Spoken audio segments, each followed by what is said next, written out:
Hello, everyone, and welcome to Carnival Personnel Sideshow. I'm Jacques. This is Biff. And over the last few sideshows, we've been breaking down some of our favorite musicians by instrument, bass player, favorite drummer, favorite singer, favorite guitarist, and kind of going back and forth with the last couple of these sideshows. You know, Biff mentioned in passing, I think I was talking about this is what I like about this person or that person. And you had said, yeah, we should do a sideshow. I think you called it like musical geniuses. Yeah, I think it was like in the context of, I think you brought up Prince as a guitarist. And I said, you know what? Prince is a nice guitarist, but he wasn't really influential as a guitarist that much. But, you know, he is definitely like a different category of a musical genius, right? I mean, that's what we should talk about. So. And so we haven't really broken down how to like quantify what our geniuses is. It's a free for all because that just means that we don't coordinate very well because we're so lame. Yeah, well, it's one of those things. It's like, okay, I'm going to put Beethoven on my list. Well, no, we're pretty much talking in the rock and pop world. Yeah. And I'll say like over like the last 50-ish plus, 50, 60 years maybe. And I was trying to think of, I've spent some time thinking on this. And there are some people I definitely want on my list, my top four. Okay. But there's also some honorable mentions and a subcategory that I might want to bring up at one point. Okay. But I'm going to start it off. Okay. David Grohl. I thought about him, but yeah, so I think he's definitely one of those guys, right? Multi-instrumentalist and stuff like that. But I thought about him. He did not make my list. The reason he made my list is you think about it, the drummer and the band that changed me. No band has changed the course of music more than Nirvana did in the last 60 years, truly. So you're telling me that Nirvana changed the course of music more than the Beatles? No, I said the last 60 years.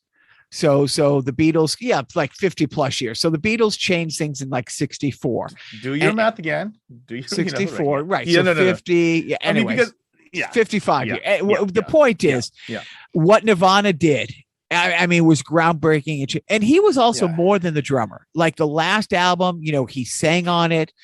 He played other instruments. Yeah. But then what the Foo Fighters have done the last 25 years is crazy. But at the same time, he's produced other bands along the way. He took almost a whole year off of the Foo Fighters, and he helped write and play drums on this album for Queens of the Stone Ages. Yeah. And that album, Queens of the Stone Ages, had 3 or 4 albums before that. They've had a few albums since then, but that album is what absolutely elevated them to a band that was on Saturday Night Live, that was headlining the Lollapalooza. And it's so funny to think how different his drumming made that band, and how his songwriting ability and his ability to help people write better songs, both musically and lyrically, took a band that wasn't obscure, but it wasn't a household name, and absolutely put them on the map. So when I think about a musical genius in this space. Wait, you haven't mentioned his Probot project yet. Oh, who was in that? There was a couple people who were in that. It was basically a metal. It's like it's a kind of almost an extreme metal, project. Right. And that's that's the thing. I mean, different genres of music, different instruments, different talents from songwriting to producing to, all the intangibles that put in there. So that's my first guy that I would, who's one of your guys? I'm going to start off with the aforementioned Prince, because I just think that, and obviously he was, the music kind of speaks for itself, but just the fact that he kind of just did everything about, surrounding, all of his music, right? He basically controlled every aspect of his music, right? So from that standpoint, I don't know anybody who had like such a command over, how to just make great music, right? He just, so it was just amazing, right? And and his music was just wide ranging, and so and obviously when he wanted to, he kind of threw in, whatever influences or tribute. It's just everything about what he did, right, was just it's just mind-boggling how how great he was. If you want your head to spin, Yeah. Prince, look up the songs that he wrote for other people that charted. Absolutely. Whether it's a Whitney Houston, whether it's, we talked about on the podcast. Well, famously Manic Monday, right? A song that kind of broke, right. the Bangles, right? So same thing. Sinead O'Connor's biggest song. I'm not putting him on this list too, but akin to Richard Marx. When you look at Richard Marx, I think Richard Marx has had 11 number one hits as a singer himself. Yeah. But he has at least that many. And again, he's written number one songs for like Keith Urban in the country space. Whether he's written number one, hard rock things. I believe he wrote Vixen's Edge of a Broken Heart, I want to say. Yes, it's something like that. But that's it, like hair metal and rock and stuff. But yeah, Prince is definitely up there. By the way, do you know who his ex-wife is? I don't. There's a woman. It's Cynthia Rhodes. I don't know if you know that name at all. She was the other dancer in the Dirty Dancing. There was Jennifer Grey, right? So she. But do you know where Cynthia Rhodes first appeared, kind of on screen that I know of? Is I do not. The Toto's Rosanna video. The woman who's dancing in that video is Cynthia Rhodes. That's that. I love those little nuggets. Here's my next pick, and it might surprise you. I love this guy's catalog from start to finish, and it's all over the map. Randy Newman. Yeah. I think I would never have considered to be in this category, because I think that if I'm gonna pick a kind of a singer-songwriter, I probably on a piano, I think I probably would have gone Elton John. But the thing about him, when I say, and Elton John's a genius. Elton John could be on anybody's list. But with Randy Newman, you listen to his early stuff, and he has some great rock songs on that. A lot of singer-songwriters, songs like Political Science. It's just, but he had pop hits with, I Love LA, he had pop hits with Short People. He's had and the rock folk singers, and of course the Toy Story soundtrack, right? But then that's one chapter of his life. You that chapter of his life, he, like I said, 3 or 4 amazing studio albums, all were great, all had like rock hits and soft rock hits, but then he gets into composing. And when you look at not just that stuff, but all the stuff that the movies that he's composed for, but then the more well-known stuff, like the Toy Story stuff, it's just crazy how long, I think he did the score for like The Natural, he did so many huge movies that I love.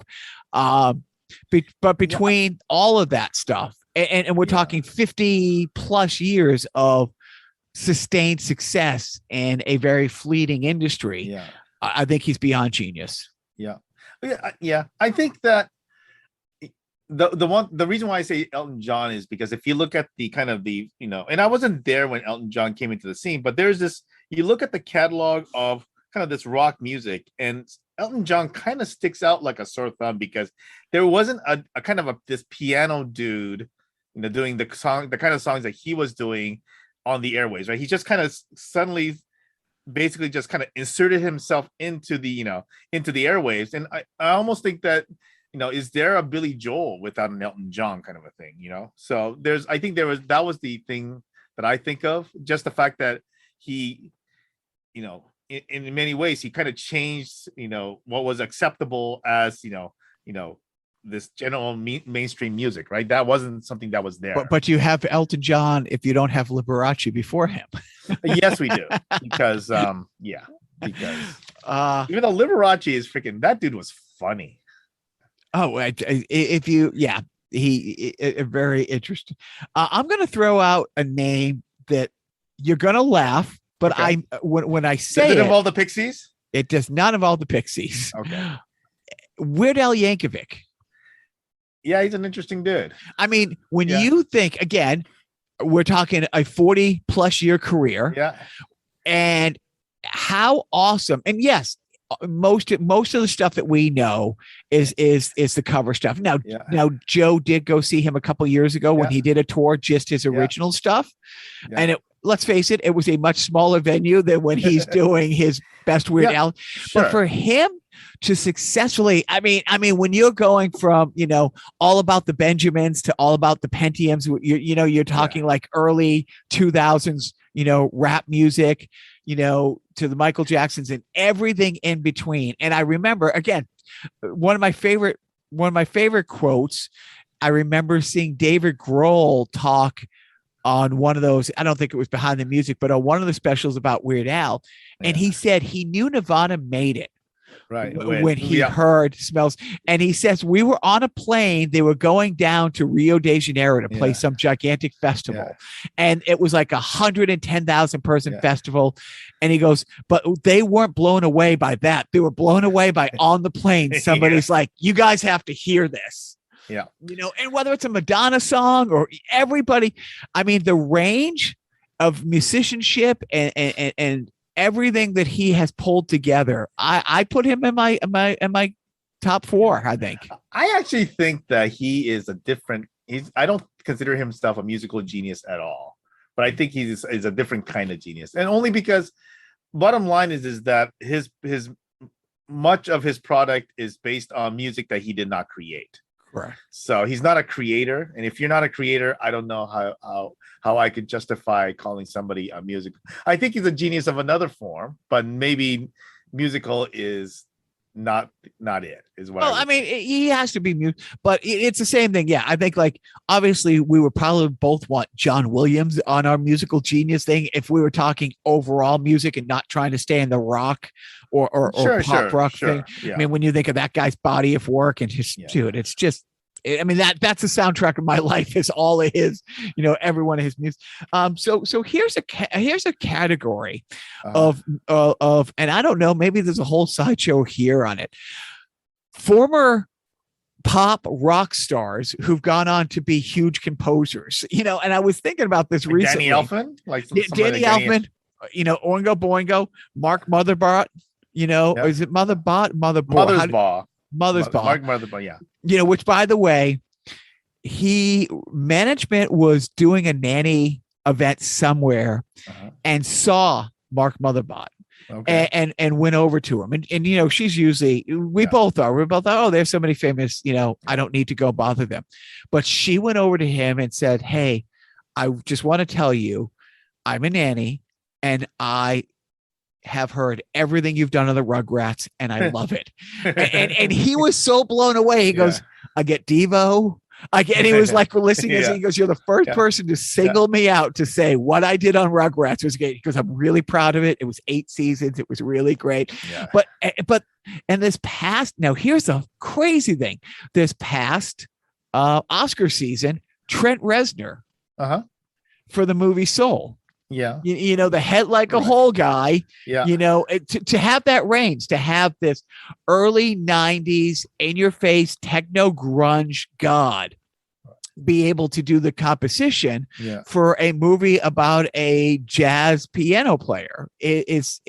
That's range, my friend. That is range. Yeah. I mean, there's a few of those guys, right? So wait, who was the person that you were going to put in there in the first slot? I was trying to think am I going with Danny Elfman? I'm trying to think because it's like, well, I mean, I wasn't a huge Oingo Boingo guy, but I know their catalog. It's pretty great, but I know his movie composing. I know, so I'm trying to toggle between Trent Reznor, Mark Motherbot, and Elfman, but I think I'm going to give the nod to Danny Elfman just because the movies that he scored are movies that I just absolutely, it's just great. Just absolutely everything. And his style of scoring, it's it's him, in a positive way. It doesn't all sound the same, but he has a real stamp on it. So I would put Danny Elfman in there. Interesting. Yeah. You come up from a very different direction than I ever did. Not surprising. So I already mentioned Prince. You did. Who else you got?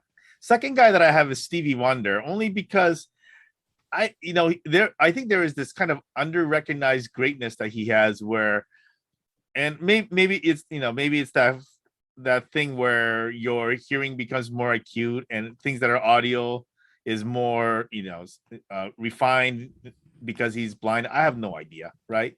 But I just thought that there was this within that genre, right? He kind of came out and started doing something that was very different than everybody else was doing, and certainly different than everybody else who was black was doing, right? So I just thought that there was a general genius in that guy.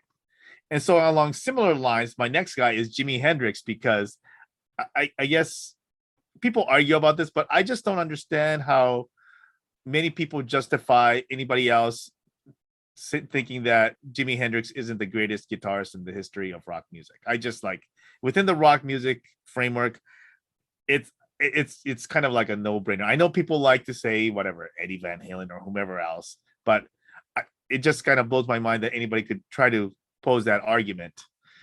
And then my last guy is it's kind of a cheat, if you will, but I felt like I had to have a Beatle in here. Okay. And and obviously I could I tried to make a strong case for Ringo, but it just wasn't happening. So I went with Paul McCartney, even though obviously I could have easily gone to John Lennon, right? And and even arguably to George Harrison, but but I went to Paul McCartney just because I think that in some ways it's basically the genius that was that middle portion of the Beatles' career, right? So, and somebody said something about how they went from Rubber Soul to Sgt. Pepper in a 5-year span, which if you think about it, is absolute insanity. No, right? no. Rubber Soul was more akin to Sgt. Pepper, but something like Meet the Beatles or Please Please Me, like the early. No, the fact that Please Me, or 63 and Meet the Beatles is 64 and Rubber Soul is 67 and Sgt. Pepper, wait, those are the same 4 fucking guys? That can't possibly be true. Well, there was whatchamacallit, a Revolver in between. But when you look at the change, and I second the motion to put Sir Paul McCartney in there. Okay. And it's not a knock on John Lennon. We don't know what John Lennon would have done through the 80s and the 90s, but we know what Paul McCartney did through the 80s and the 90s, and his work with Michael Jackson and other of his ilk, and again, even though with 2 guys on my list, Stevie Wonder and Paul McCartney together, they created that garbage Ebony and Ivory, but right. But that's the thing. It's George Harrison, traveling world bass. He had a career, very successful career after. But the other thing, and you said it to kick off this episode, when you're talking about musical genius, such things as multi instruments, and Paul McCartney, it's debated, and I don't know if anybody's ever come out and definitively said yes, Paul McCartney played the drums on the last couple Beatle albums. On the White Album, definitely is that was a story, right? And so that's the thing. It's here's a guy who, was playing drums, an amazing bass player. I mean, what underrated with his bass playing because of his songwriting, his singing, and everything else. So it's somebody else like that I was going to put on the list that I've talked about before is David Bowie, and based on the range of songs that he had, from the glam rock thing to the hard rock thing to the pop rock thing to the and everything in between. At the same time, he was a very successful, he made Lou Reed's solo career, from Lou Reed's Velvet Underground to his first successful albums. He had a couple solo albums in there that just weren't great, and it was his partnership and his working with David Bowie. Then again, same thing. David Bowie goes on to form a partnership and a collaboration that lasts a decade with Iggy Pop on the other. You know what I mean? So that is one thing about David Bowie that I think he was a guy that grew other people, right? So so I think even a guy like there's a guy named Ian Hunter, or actually it might have been a Mott the Hoople song, but he wrote this song called "All the Young Dudes." Yeah, that was Bowie. Right? Yeah, Bowie wrote and that stuff like that. So stuff like that. A great song that he just outright just gave to this younger, act kind of a thing, right? So and again, like what he did with Lou Reed and refocusing and making Lou Reed. I mean, he went to New York to meet Lou Reed because he loved the Velvet Underground, had a great partnership. And the three of them, there's a great documentary called, I think it's called The Perfect Triangle with Lou Reed, Iggy Pop, and David Bowie. And you think about, could you have two people more different in 1972 than Iggy Pop, and Lou Reed, singer-songwriter Lou Reed, pre-punk punk god Iggy Pop. They were both kind of making garbage music, so yeah. I walked into that one. Okay. So Lou Reed. My next one, and I know you hate when I do this, and I know I'm completely biased. I do not know, and I've worked with the biggest musicians in music. I do not know anybody more talented than Dan Patrick Cray, my buddy Dan Cray. And I don't. I've never sat with anybody who I'm like, yeah, you know what? Just look at these lyrics and them not be like, holy shit, how is this guy not a household name? And it's like, well, that's a different story. But I completely, I know it. I can't say it with, I know how biased it comes across. But when I say this guy has well over 100 songs that are just, each and every one of them is a movie. Each and every one of them is an amazing story. A really good guitar player, a good drummer. I mean, he's a really good drummer. He's a really great bass player. He's a really good guitar player. He's a really good singer. But lyrically, I don't know anybody better. And it's funny because I could put my friend John on the list. And the same thing. John's the best bass player I've ever seen. A really good guitarist. I mean, I hate the fact that there's a couple drum things that he used to be able to play this one U2 song that I could never figure out. But a good drummer, an amazing bass player, good guitarist, a great singer. And when I talked to John about Dan, he's like, yeah, the guy from Guided by Voices is an old saying about him. Like he could go to the bathroom to take a shit and while sitting on the toilet, write 10 songs, 5 of them be great.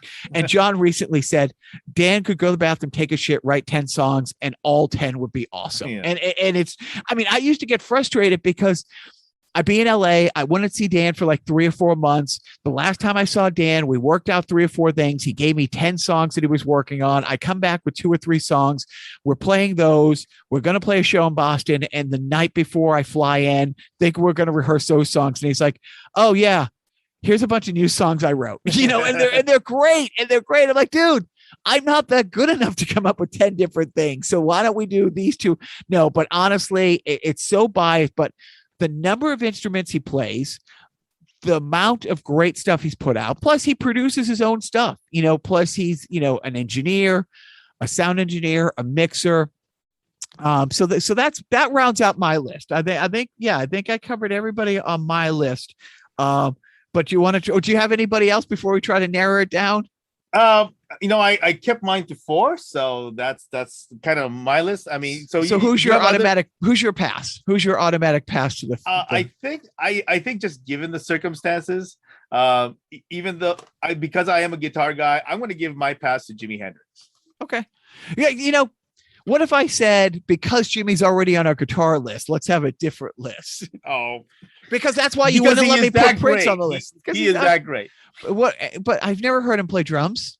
I thought we would go multi. You know what? What other band did he play My 2 guys are going to be Jimi Hendrix and Prince, I think. So you know what? I'll go ahead and pass. I'll go ahead and put Prince on the list. Then we don't have to argue again. Okay. All right. Well, then I'm going to put Dan Cray and David Grohl. No, you can only get one. Okay, Dan Cray. Okay, Dan Cray. I'm putting Dan Cray on. And gosh, if I really had a fight for David Grohl or Randy Newman, I don't know which one I would really, because they're both great. I mean, but completely different. But okay. If I was going to put a second name on, I would have to go Randy Newman. Yeah, I think you're wrong. I think you should be fighting for David Grohl. Well, who else? So who is the list right now? So we have Prince and Dan Cray. So I think that I would fight for Paul McCartney. Oh, I'm not going to fight the Paul McCartney. Okay. I would definitely put Paul McCartney on there. Okay. And again, Sir Paul McCartney. Sir Paul McCartney. So thank you. Yeah. I could go Elfman. I could go Bowie, but I would stick with, well, it would be too much of a fight to go Randy Newman. So I would fight for David Grohl. Okay. So a great guy, like we talked about last week. This is just really good. This is absolutely true. I mean, like when we were talking about, David Bowie gives this song to, what is it? What the Mopple? What is that? Mott the Hoople. Something like that, yeah. Right? But him calling that girl out, bringing that girl Nevin to play drums, and the other appearances he's made, and just to be in the spotlight this long, seriously, since 1990, and not have, as far as I know, there hasn't been a Time's Up or Me Too moment, and other musicians talk about how supportive he's been. Again, taking 6 months to a year off to help Queens of the Stone Age is who he likes. Yeah, and he's kind of like the Tom Hanks of rock. I like that. I like that. Yeah, right? I mean, he's kind of like that, right? All these years, and just I mean, obviously nobody knows who these people are in real life, but all in everything that we've seen make us think that this is a decent human being. In the world of the 24-hour news cycle and the social media, if you were a dirtbag, it comes out by now. I think it comes out. But we don't know. We haven't been to his basement. We don't know. So this was a fun list. We still got to post last week's list. And then, we talk almost every day. We text every day. We'll figure out what the next instrument or side accompany, like, the best windward section. You know what I mean? The entire back band of Chicago. Exactly. Oh, honestly, we could. I remember David Letterman once had top 10 tambourine players. I think he had Davy Jones on it 3 times from the Monkees. I think he did. I will have to do my research. But Stevie Nicks in there? Stevie Nicks? How can she not be? Biff, this was a lot of fun. Yeah. Yeah. And, maybe we could go into something that's not so person centric, but maybe like product centric, like, like say something like obviously the obvious greatest album kind of thing is an easy one to get to, but maybe more niche ones like best greatest collaboration kind of a thing, that's fun, stuff like that. So we'll talk about some of the other stuff that we can try to do. Well, in the meantime, Biff, I hope you have a fantastic week. Yeah, same to you, man. We'll talk later. She packs up her troubles in her decaying white back and smiles, smiles, smiles. She packs up her troubles in her decaying white back and smiles, smiles, smiles. She's got Xanax for anxiety and Prozac to cure the poetry. A little out of hand to wash away the dreams the Zoloft can't erase, and Percocets when all the others fail. She packs up her troubles in her decaying white back and smiles, smiles, smiles. She talks about her drug abuse and her battles with the booze, but now she's 13 years clean and sober. She packs up the troubles in her decaying white back and smiles, smiles, smiles. She packs up the troubles in her decaying white back and smiles, smiles.